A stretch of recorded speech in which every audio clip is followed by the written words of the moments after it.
In this video I'll be reading even more of the My Name is Leon by Kit Davol. Go through chapters 25 to 27. So let's get started. Chapter 25. In Leon's dream he's standing in a cooking pot with white flames flickering out the sides. He's slippery with oil and can't get out. He's an awkward dinner. Then he's standing barefoot on scorched sand, acres and acres of it in every direction, but there are no hiding places, and if he doesn't keep running, a giant's foot will come out of the sky to squish him flat.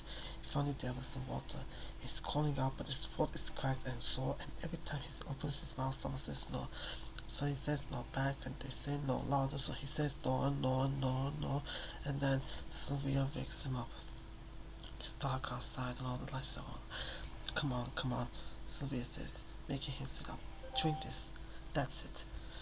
Hold down. She puts her hand on his forehead and his cheek. Burning up, she says. No wonder you're making such a racket. He gulps the water down and falls the quilt off. I don't feel well. No, chick, she says. Don't look at me either. I'm going to get you some more water. You stay there. Leon's back is sticking to the sheets. He tries to open the window, but Sylvia catches him and tells him to get back into bed. I'll do that, she says, and when she opens the window, a beautiful cold breeze comes into the room and makes him feel better. Now drink this and take these 2 tablets. Says you've got to be 12 on the packet, but you're about the size of a 12-year-old. Can't hurt. But the tablets are lumps of chalk, and it takes him ages to swallow them. His throat is raw and his head is hot. Alright, love, don't cry, Sylvia says and takes his hand. I think you got the flu, that's all. Won't kill you. I expect you got a touch of the miserables as well. No wonder. Come on, snuggle down now and I'll help you cool off. She slides Leon's comic off the bedside table and begins to fan him, little puffs of cold air all over his face and back. Sylvia isn't as nice as Maureen, but she's clever. Can you tell me a story? He asks. She says nothing for a little while, then she sighs. I could really do with a fag, but that won't help me sleep. Alright then, now let me think. She takes so long thinking that Leon thinks that maybe she can't be a fan and tell stories at the same time, and he would rather have the fan, so he says nothing. Sylvia starts suddenly. Here's what I remember, she says, and starts to fan again. Once upon a time, there was a man who was peacefully driving down a windy road. Suddenly, a little bunny skipped across the road, and the man couldn't stop. He wasn't going very fast, but he hit the bunny head on. Snack! The man stopped the car straight away and quickly jumped out of his car to check the scene. There, lying lifeless in the middle of the road, was the Easter bunny. The man cried out, "Oh no, I have committed a terrible crime. I have run over the Easter bunny." The man started sobbing quite hard. What was he going to do? How could he put it right? And then he heard another car coming. It was a woman in a red convertible. What's a convertible? Asks Leon. The van stops and Sylvia says, a car with no roof. Do you want me to carry on? Yes, says Leon. With the fan as well. Anyway, the woman stopped and asked the man what the problem was. The man explained, I have done something horrible. I have run over the Easter bunny. Now there will be no one to deliver eggs on Easter Day. All the children will be sad if it's all my fault. Don't you worry, said the woman as she ran back to her car. A moment later, she came back carrying a spray bottle. She ran over to the bunny lying dead in the road and she sprayed it. The bunny immediately sprang up, ran into the woods, stopped and went back at the man and woman. Then ran another 10 feet, stopped and waited. Then ran another 10 feet, stopped and waited again. It did this over and over and over again until the man and the woman could no longer see the bunny and it disappeared into the woods. When it had gone, the man shook his head. Oh, what is this stuff on the table? The woman replied, it's hair restored. It brings the hair back to life and has a permanent wave. It isn't a story. It's a trick. Get it? Asked Sylvia. Hair meaning hair, hair on your head, and hair meaning rabbit. Do you get it? She has stopped being a fan now and Leon feels sleepy. Is that the end? He asks. Well, no. The rabbit has gone off to have his adventures, like you'll have adventures in your life. We all have adventures, some are good and some are not so good. You're in the not so good phase. What else happens to him? That's enough for one night. Sylvia gets up and opens the window a bit wider. She turns the light off and closes the door. I'll come back and check on you in a bit. Sleep time now. When Leon wakes up, the sun is shining outside. He's still too hot, but his head has stopped hurting. He gets up and goes to the living room. Sylvia is watching the telly with a cup of coffee and a cigarette. Here he is, she says, smiling. How's the soldier? Leon goes into the kitchen, gets a drink of water and sits next to Sylvia. I'm hot, he says. Do I have to go to school? School? It's 1 o'clock, chick. You'll miss school for today. Here, take another couple of these. He swallows another 2 tablets, nests down onto the sofa and closes his eyes. He remembers what Maureen told him about not having bad dreams by thinking of nice things. He tries hard to think about Christmas and his birthday and the presents he might get. He thinks about the Incredible Hulk and he looks down at his chest. One day, if he gets really angry, his chest will grow enormous and it will burst out of his clothes and nobody will be able to stop him doing anything. He thinks about being strong and having powers like Superman or Batman, and then he feels Sylvia coming up with a blanket. Once, when he was little, he was in the park with his mom and she covered him over with a blanket. He was lying on the grass. He remembers the smell of the earth and the feel of scratchy leaves on his legs. The sky was far away and everything was still and quiet. His mom was singing to him, but it was more like a whisper, and his dad was there as well. His dad was reading the newspaper and he was leaning against a tree. Leon had a blue and red ball and an Action Man, and they left the Action Man at the park, and his dad promised to get him a new one. And he did, but that was later. While they were at the park, under the tree, under the blanket, under the white sky, he fell asleep with his mom's hand on his back. It had song in the air, and when he woke up, he was in his bed and it was night time. He wonders if there's another boy in that bed now. He thinks about that boy playing with his toys and using his things, and he can feel the anger inside bubbling around and making his chest heave. He throws the blanket off and sits up.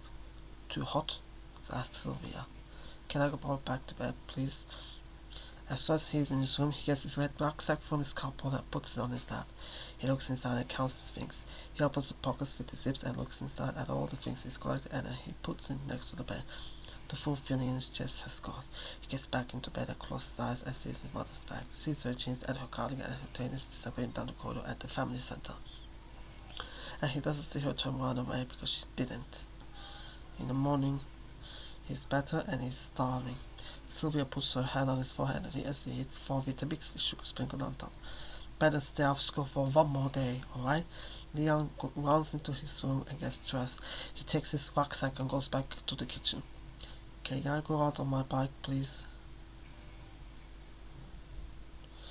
Sylvia looks at him with one eyebrow higher than another. How do you feel? It's hot out there, you know. Go on about half an hour tops, alright? How long did I say, Leon? Can I have 2 hours, please? No, you get back here for lunchtime. It's half time now. That's an hour and a half. Go on. Chapter 26. There is hardly anyone at the allotments. No Mr. Devlin, no Tufty, only a few old men in distant plots and Mr. and Mrs. Atwell sitting on chairs by their sheds. Leon waves as he cycles past. He rides through the allotments, past Mr. Devil's plot, past Tufty's plot, and past 5 other plots to the edge of the allotment where there are scruffy bits of land that no one wants, where tall forgotten plants sprout seeds and prickly leaves, coarse and sharp, where there are gnarled trees and overgrown paths, and an old shed. Leon parks his bike at the back of the shed and tries to open the door. It's made of heavy planks of wood nailed together. He has to pull it hard with both hands, and when he steps inside, bangs behind him. Clashing against the corrugated iron roof that shudders and moans. A heavy lump of light comes in through a broken pane of glass, but the other window is covered in a veil of dust. No one can see him, but people might have heard the door. He picks out nothing. Ropes of curling plants stick to the walls. Spiders' webs, thick as a cotton wool, nest in the corners, and hang between the wooden struts that hold off the roof. There are dead moths and butterflies caught in white candy floss traps. The whole place smells of hot sawn, dry wood, not like Tufty's shed. There are plastic parties upturned on the floor, a metal chair on its side, and a crooked wooden table leaning against the wall, with its legs splintered and uneven. Nobody looks after this shed. Nobody wants it. Leon leans against the heavy door and pops it open with his rucksack to get in some fresh air. He looks out of the gap in the glass. There are no neat rows of plants nearby. There are no wigwams, no water pots, just wild sprouting plants as high as Leon's knees, clumps of coarse grass, dense, uneven bushes. Leon sits down on the step of the shed. It's perfect. By the time Leon circles back towards the gates, lots of people are around and sort of wave at him. He stops at Tufted Shed and goes to inspect the Scarlet Emperors. The shoots seem to grow taller every single day, working their way up towards the sun, coiled tight around the bamboo canes plaited together, bright green heart-shaped leaves along them, stamped like a picture from Jack and the Beanstalk. Leon always gives them a bottle of water when he passes, even if Tufty isn't around. He fills the plastic bottle from the water bottle and drips water over the base of each until the dirt is black and solid. There you are, little Plant, he says, but as he's speaking he has a funny feeling. Something reminds him of Jake and he straightens up quickly as though he can hear him cry. Leon feels Jake so close that his heart begins to bang in his chest. Jake, Jake, where are you? He turns around, but everywhere he looks there are just old people bending over with their spades and forks. No babies, no children. Maybe he heard something. Maybe Jake is living nearby. The social workers could be lying when they said they didn't know. Again he turns round and round, his eyes starting from the sheds to the hedges, everywhere and beyond, to the trees and to the tops of the houses, and beyond, to the flats and maisonettes that he cannot see, and beyond to the house where Jake lives without him. He turns again, his eyes scanning the ripped white clouds, the hazy blue. How old is Jake now? If he can walk, he might have escaped from his new forever family, and he might be trying to find Leon like Leon is trying to find him. Leon feels the sun in his head and the full feeling in his chest and the pounding of all the questions that nobody answers, and then all Tufty's plans float up past his eyes like wisps of dancing, fluttering green feathers. When he wakes up, he's in Mr. Devil's shed, sitting in an old leather armchair, and Mr. Devil himself is leaning against the door. You're sick, he says. There is a drink of water next to you. Look, drink it. Leon sips at the water from a metal army cup. When you had that, get straight out on. You shouldn't be out. You have a temperature. Leon sits up straight, but his legs are empty and weak. Mr. Devil puts his hand out. No, not yet. His voice is different now, soft like Marine's. Just sit still. You'll feel better in a short while. It's the sun. My bike, says Leon. Yes, of course. Don't move. I'll go and get it. Leon gets up slowly and looks around. He likes Mr. Devil's shed. Everything was all piled up and there are lists of things pinned to the walls. There's a walking stick tied to the ceiling with bunches of onions hanging off it and upside down plants tied up with string. There is a wooden ball and arrow up there as well, turning in the breeze from the door. It's too high for Leon to touch and it's all dusty like it's been there for years. There is an old brown and green rug on the floor with a hole in the middle and painted wooden box on the sides with pots in, old seed packets with faded pictures, an old toy train, a gas mask and a metal can with a lid, the white skull of an animal and a bird's wing. On the shelf above him are lots of old books, more books than there are at school, and a push teapot. There is a wooden spear with a carved head propped up in a corner. There are tools everywhere and cans of oil. Everything is old but nothing is dirty, and tucked behind all the interesting things are photographs of boys. Lots of them, dozens. There are 5 or 6 different brown boys in the pictures, and then lots and lots of one boy in particular. In some pictures he's a baby, and in others he is 3 and then 5 and then 7 or 8. He's so pretty he could be a girl, but best of all, on an old wooden bench are lots of knives, and some of them haven't got any corners. Leon looks everywhere, but he can't see the Kanetsune. Up high, just out of reach, is something that looks like a pistol. It's a real pistol. He can see it just on the edge of the shelf next to a dirty glass jar full of brown liquid. If he has something long, he could reach it and knock it down, but he would have to catch it carefully, otherwise it would blow everything up. Or he could stand on the arm of the chair and... Here it is, says Mr. Devon, wheeling Leon's back to the door of the shed. Leon is standing near the knives. You mustn't touch doors, he says, and his scarf voice is back. Best get off home now if you're better. What are all those things? Leon asks. They are things that belong to me, says Mr. Devlin, and holds the door open wide. Is that a real gun? But Mr. Devlin doesn't answer. Leon wheels his back all the way home because he still doesn't feel well, but there are things in Mr. Devlin's shed that he wants to see again. Chapter 27. Leon has swollen glands, so he has to have a whole week off school. Sylvia says he has to tidy soon properly and help her take the weeds out of the front garden. He has to clean his school shoes. He has to help her rearrange the airing cupboard. He has to sweep the path, and finally he has to go to the supermarket to help her carry some of the stuff for his street party. She buys lots of tins of salmon and bottles of squash, and the bags are so heavy they cut into Leon's fingers. Sylvia pulls a trolley that is full to the top with tea bags and jars of coffee, bags of sugar, and for mix. We are starting early, a little bit here and there, and on a day we won't have so much to get. It's only 6 weeks now. But Leon just wants to go to the allotments, go to his shed, and make it nice. Get it ready. He has taken a tea towel from Sylvia's kitchen and a little hand broom from under the sink.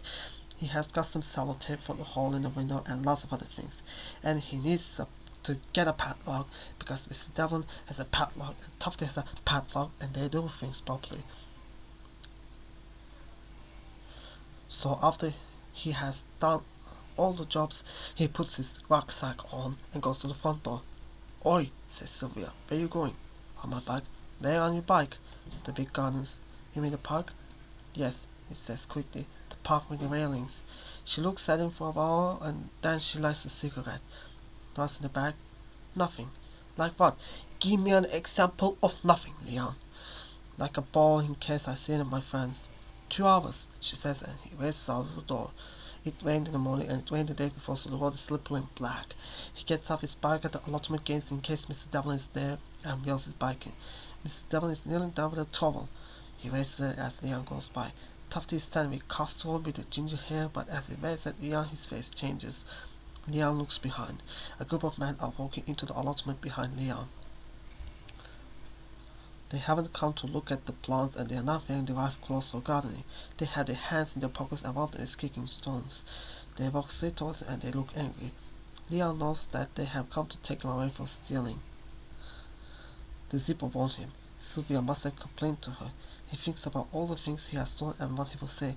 He tries to think of clever answers, but all the time he wants to go to the toilet and he can't move. Sylvia has set them to lock him up. The men are closed now. Leon drops his bike. People are staring at the man, Mr. and Mrs. Otwell and Mr. Devlin and everybody walking at the allotments because they aren't keeping to the path and some of them are walking on people's plants. Leon takes his rucksack off and holds it in front of him. He'll say sorry and give everything back. He feels the pain in his chest again and wishes he was the Incredible Hulk and he could find them all and run away. But the man walks straight past him and surrounds Castor and Tufty. One of them is the leader. He has a leather jacket and a thin mustache with a leather belt under his belly. He's smiling at Tufty. "Linwood Michael Bellows? Long time no see. Never took you for a Percy Fowler." 3 of the other men have gone into the shed and Leon can hear things being thrown around. The whole shed seems to be moving. Another man is walking around, trading on things and kicking stones. And Earl Parchment, aka Castor, either of you two fancy helping us with our inquiries to coin a phrase? Tufty says nothing, but Leon watches him move his feet apart. He sees Tufty make his lips small like he's trying not to let the words out, and Leon knows exactly how he feels. Castor opens his arms wide. "You blood-clad Babylon! You beast boys can't come in here for we. You don't have nothing on me." "Sorry," says the man. "Didn't catch that." He takes a step back and looks around. All the people in the allotment are looking over. "D.C. Ronald Green, Springfield Road Police Station, folks," he shouts. "Nothing to worry about. A driving matter." The other policemen start to laugh and D.C. Green puts his finger on his lips and says, "Shh! Now," he continues, "it so happens I'm not looking for either of you this time. Where is Rainbow?" "That's what I want to know. He's your mate, isn't he? Your brethren, your spy, your Edwin. That's the lingo, isn't it? And as for you, Castor, my little carrot head," he pushes Castor in the chest. "Don't come with any of your blood-clad bullshit here. I don't like it." Tufty holds Castor's arm. "Leave it, Castor, man. Leave it." "Yeah," says the policeman. "Listen to your reasonable friend. He likes a quiet life, just like his old dad. Does as he's told. Don't you, Tufty? Always just a baby bystander, aren't you? Perhaps your balls haven't dropped, is that it?" D.C. Green pretends to shudder. "That's an image I don't care to dwell on. Anyway, as I was saying, we're looking for Rainbow, or as we know him, that shit-stirring whipback with a tea cozy on his head, Darius White. Where is he?" There are 5 policemen in all. The young constable, none of them are wearing police uniforms like the lady that gave him the donut when Maureen was taken to hospital. "He's done nothing," says Tufty. "Oh, that's not what I hear. There was a disturbance on Carpenter Road a few nights back, incited, I do believe, by the ever-eloquent Rainbow." We heard he was leading a pack of Hulots right down the middle of the road, chanting a spirit jacket and wall dancing. He was shouting something. What was it now? DC Green looks around at the other policemen. Down Babylon, the warden says, and they all laugh again, but he's not really laughing. That's it, down Babylon. Yes, he had posters and placards and everything. Learned to write at Her Majesty's pleasure, so I understand. Castro spits on the ground. Yeah, Rainbow speaks for all of we. Then you were there, eh, Castro? They surround Tufty and Castro until Leon can't see them anymore, but he can hear Castro shouting in fast West Indian. Mr. Devlin is standing close. He beckons Leon towards him, so he runs over and Mr. Devlin rests his hand on his shoulder. Then the fighting breaks out. Leon's glad that he's standing by Mr. Devlin because of the Kanetsune. He's seen Mr. Devlin using it, and although he doesn't look strong, Leon knows that he really is, and he could chop down people just like he chops down bushes and trees. Three of the policemen grab Castro. He starts to back and struggle, but he can't get free. DC Green stands back and shoos everybody away. Resisting arrest, nothing to see. Off we go, off we go. It takes 4 police officers to drag Castro out of the allotments. He's shouting and fighting and twisting his body. One of the policemen has his arm locked around Castro's neck and Castro's trying to pull it off. Spit comes out of Castro's mouth like he's a wild dog. One of his shoes comes off. His jeans are pulled down to his ankles and DC Green is smiling all the time and tightening the belt on his shoulders. Tufty is shouting, leave him, he can't breathe. But DC Green points one long finger and holds it against Tufty's chest, prodding and poking him in every sentence. Excitable, isn't he, you mate? Whereas you've always been sensible, up to a point. Now, if you'd like to save him a couple of nights in the south and get another offense on his rather than some previous, you could tell us where to find Rainbow. Tufty takes a step away from the policeman. Everyone is watching Castro being dragged away, but not Mr. Devlin and Leon. They are watching Tufty. He goes into his shed and he comes out with a shovel. He holds it like a sword right up in DC Green's face, then slams down to the ground. It slides through the wet earth just in front of the policeman's toes. He judders back and forth and then stands dead straight. This is my land, says Tufty. My piece of the earth. My fucking land. DC Green puts his hands in his pockets and laughs. He throws his head back and laughs so loud that all the fat on his belly wobbles. Oh dear me, Linwood, something rattled your cage, has it? You ought to make me laugh. You're all the same with your big mouth and your big lips and your pussy this and rascal at that. But when it comes to it, he kicks the shovel and it falls to the floor.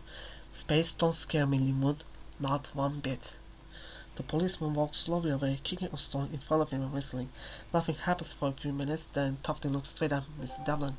He opens his arms wide, spreads his fingers. What? You got something to say? I didn't invite them in here. Don't say nothing, alright? Don't open your fucking mouth. He picks the shovel up, goes inside the shed and throws it down. Everybody goes back to their gardening except Mr. Devlin. He looks at the mess that the police have made of the path. He looks at the plants near the black boots have trampled. They're the same all over the world, he says. Small minds, big feet. He walks away. Leon has been told over and over always to ask a policeman for their help, but these policemen didn't even have uniforms on and they didn't give Castro a chance. Leon walks over to Tufty's shed and looks inside. Tufty is sitting on a stool picking up pieces of paper. All his posters have been ripped off the wall. The man with the fist and the black power has had his head ripped off. Tufty's sis and little baby plants are in a terrible mess on the floor. Don't come in here, he says, and his voice is sharp like he's still talking to the police. Can't you see it's all a mess? Don't walk in here with your shoes on. I have to see what I can save. But most of the plants are broken or stamped on. All the pictures are torn. Tufty picks one up and shows the pieces to Leon. You see this man? He says we mustn't fight. He says we can all live in peace. He says don't cause no trouble. Leon can only see half a black man's head. Yeah? You see him? Well, they killed him. Yeah, shot him dead. Tufty stands up suddenly and looks around, kicking the plants and the torn posters and mashing his stool against the wall and flinging the plastic pots all over the place and making even more of a mess than before. When he stops, he's panting. Let me tell you, Star, stand up for yourself, alright? You see me? He stabs himself in the chest with his finger. I try, I try hard. Keep my head down. Don't cause no trouble. It's how I was brought up, but sometimes Tufty kicks his out of the chest so hard that one of the planks come loose. Go home, he says. Leon backs away, picks up his bag and pedals home to Sylvia. But at bedtime, Leon can't sleep. He doesn't want to be in his room on his own, and he creeps along the hallway and pushes the door open a little bit. Sylvie is in the sitting room watching one of her programs. He can hear her shouting the answers louder than usual. She is drinking her favorite dark brown beer with the white foam and laughing when she gets the answers wrong. Blankety blank, she shouts, or tie break. Leon opens the door wide and Sylvia turns around. 5 minutes, you! She shouts. Bet at the end of this. They watch until the end of the program, then Sylvia heads him back to his room. She stands in the doorway while he gets into bed. What's up? She says. I saw some policemen today and they were fighting with 2 black men. Well, as long as you keep out of trouble, you got nothing to worry about. Can you tell me about the rabbit's adventures? What? Sylvia sits down heavily on Leon's bed and flicks a cigarette ash into the palm of her hand. Rabbit. The one with the permanent wave. Sylvia laughs so hard that she can hardly breathe. She takes ages to stop, and then she goes to the bathroom and flushes the cigarette away. She comes back and takes a deep breath. Right, rabbit, let me see. She's smiling now, and Leon can smell the beer on her breath. He sees how she's trying to sit up straight. Alright, well, the rabbit ran off into the woods. He's still waving, but obviously the man and the woman have gone off, so he's just waving at the other animals. He waves at the squirrel, and the squirrel waves back. He waves at a beetle and a weasel, and what else? A badger. Yeah, a badger. And they all wave back, and they say to themselves, wow, a newly friendly rabbit. So word gets around the woods that there's this nice little rabbit going around, and everyone starts looking out for him. Anyway, he gets into the middle of the wood, and he sees a bear, and he waves at the bear, and the bear calls him over.